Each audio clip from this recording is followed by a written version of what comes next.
Hello sports fans, welcome to Super Sports Central. Today, we're going to be going over Week 5 NFL predictions. So last week I had a record of 12-4, and that brings my record on the season to 41-23. Before we get into this week's games, we got 4 teams on a bye. Those 4 teams are the Browns, Chargers, Seahawks, and Buccaneers. Starting off this week's games on Thursday Night Football, we've got the Bears visiting the Commanders. So the Bears are the worst team in the NFL by quite a wide margin. They're one of 2 winless teams in the league, and they're coming off a terrible 31-28 loss to the Broncos. Now, Justin Fields was good as he threw for over 330 yards and 4 touchdowns, but Fields is going to be under constant pressure as he faces a tough Commanders pass rush, and that is not good as Fields has already been sacked the 3rd most times for a quarterback this season. Now, for the Commanders, they've been pretty good this year, and their offense is coming off a good game where they scored 31 points against the Eagles, and now they face a Bears defense, which is the 2nd worst scoring defense in the NFL, so the Commanders should easily get the win here, and I've got them winning by a score of 24-10.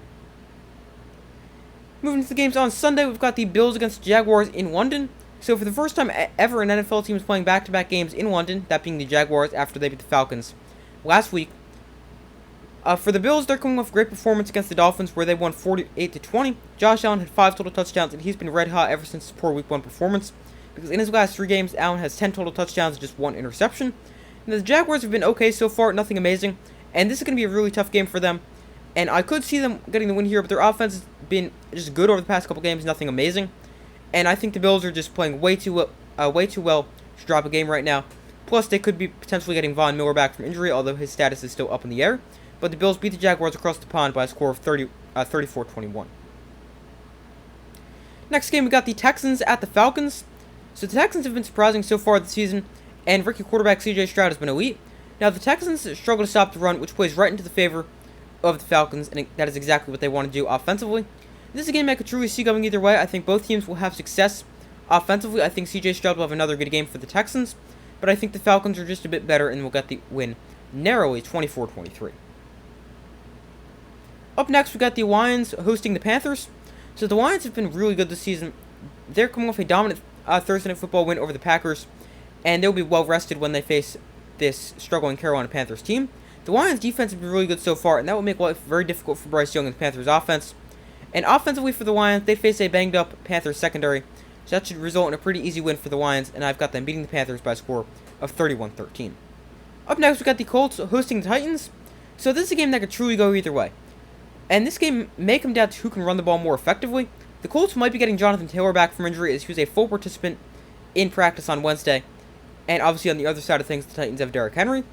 Now, the Titans' run defense has been very good, while the Colts have struggled to stop the run. But the Colts have something the Titans don't have, and that is a dynamic young quarterback in Anthony Richardson. And I think his playmaking ability with both his arm and his legs is the difference in this game. And the Colts defeat the Titans by a score of 21-18, but this game is a true coin flip for me. Next game, we've got the Dolphins hosting the Giants. This is a game that should not be close. The Dolphins are looking to avenge a bad loss to the Bills, while the Giants are coming off a terrible Monday Night Football performance against the Seahawks. The Giants have the 3rd worst scoring defense in the NFL, and they face the Dolphins offense, which scored 70 points 2 weeks ago and averaged about 37 points a game. The Dolphins should dominate this game, and I've got them easily winning by a score of 37-17. Up next, we got the Saints at the Patriots. So neither team was very good last week. The Patriots were demolished by the Cowboys, and the Saints didn't put up a very good fight against the Buccaneers. Now, this is going to be a defensive battle between 2 teams that have very good defenses and offenses that are solid at best. Now, I think the Saints have the better defense and more weapons on offense, plus Derek Carr is another week removed from his shoulder injury, even though I still don't think he's going to be 100%.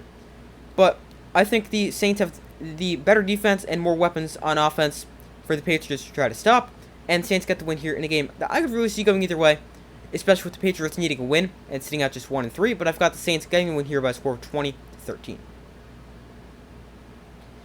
Up next, we got the Ravens visiting the Steelers. So the Steelers' offense is brutal, and they now might be without quarterback Kenny Pickett, who's dealing with a knee injury. But even if Kenny Pickett plays, he's not going to be 100%. I am expecting a bounce-back game from the Steelers' defense after they allowed 30 points to the Texans last week. But I don't think the Steelers' offense will be able to have a good enough game and get the win. So I've got the Ravens narrowly defeating the Steelers by a score of 21-10. And I definitely think that's a game that's closer than the final score looks. Up next, we got the Eagles at the Rams. So this is a very interesting game. The Eagles are coming off a win over the Commanders in overtime where their offense woke up scoring 34 points. Now the Rams offense has also been pretty good so far this season, especially their passing attack. Now they might be getting Cooper Kupp back, after he began the season on IR. And he also returned to practice this week, but we don't know if he's going to be playing. The Rams, they struggled to stop a dual-threat quarterback, Anthony Richardson, in their win last week. And now they face Jalen Hurts and an Eagles offense, which is a lot better than the Colts offense. And I think the Eagles will get the win, but I have the Rams keeping this one close because I think their offense should be able to move the ball through the air, as Eagles don't have a very good statistical pass defense. So far, the 6th worst pass defense in the NFL. The Rams keep it close, but the Eagles win 30-24. Moving on, we've got the Cardinals hosting the Bengals. So I would not have expected this to be a tough game to predict, but this is actually a really tough game to predict because the Bengals have been terrible so far, and they're in desperate need of a win as they currently sit at just 1-3 on the season. And now the Cardinals, they are still not very good, but they've actually been somewhat decent so far. Joe Burrow isn't 100% as he's dealing with a calf injury, and now the Bengals are also going to be without T. Higgins, who suffered an injury in the loss last week against the Titans. The Bengals desperately need a win in the worst way possible. They're the better team here, and I think they're going to get a win, a much-needed win behind their defense, and win this game by a score of 24-13, but I would not be shocked if the Cardinals somehow got the win here. Up next, we got the Jets visiting the Broncos. So this is another interesting game. The Jets are coming off a loss to the Chiefs, but it was a close loss, and Zach Wilson actually looked pretty good. Now, that's not something you say every day. Now, Zach Wilson actually has a chance to build on a good performance, as he faces the Broncos defense that gave up 70 points 2 weeks ago, and just made Justin Fields and the Bears look good. Plus, the Broncos defense is allowing over 37 points a game. Now, the Broncos somehow won last week against the Bears, but the Jets are the better team. Their defense will dominate the Broncos' offense, and Zach Wilson and the Jets will have another pretty good game offensively, and the Jets win this game by a score of 24-6. Up next, we got the Vikings hosting the Chiefs. So the Vikings won their first game of the season last week as they beat the winless Panthers. They now face a Chiefs team that is good but hasn't fully clicked yet this season. Now, the Chiefs' offense is a good opportunity to get going as they face a Vikings defense that isn't quite as bad as it was last season, but still is not very good. So I could definitely see the Chiefs' offense getting going here. I could also see the Vikings making this one interesting, but I've got the Chiefs pulling away late with the 31-21 win. Up next, we've got Sunday Night Football, and that is the Cowboys visiting the 49ers. So we will have a live watch party for this game that will start at about 8:15 Eastern Time on Sunday. So I hope to see you guys there. But this is a big game for both teams, an early test for two teams that have been very good to start the season. It's going to be interesting to see how each team offenses fare against an elite opposing defense. The Cowboys, they will be without Trayvon Diggs as he tore his ACL. And they've also got some injuries along the offensive line, and that could make it tough for Dak Prescott against a very good 49ers defensive front. This is a game that could go either way.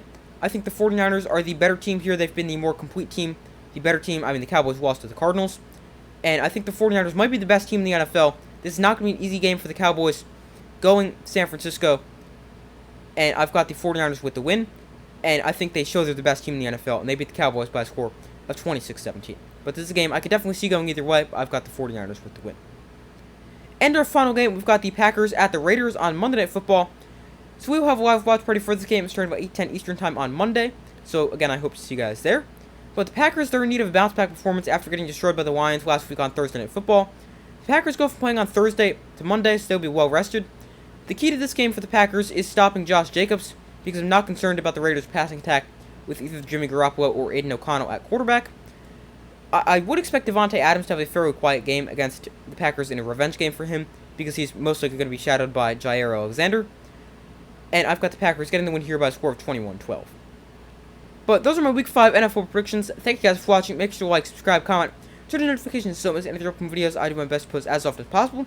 Make sure to check out the community tab of my channel where you can vote on who you think will win some of this week's big games. But thank you for watching. Make sure to like, subscribe, comment, turn on notifications. I do my best to post as often as possible, and I will see you in the next video.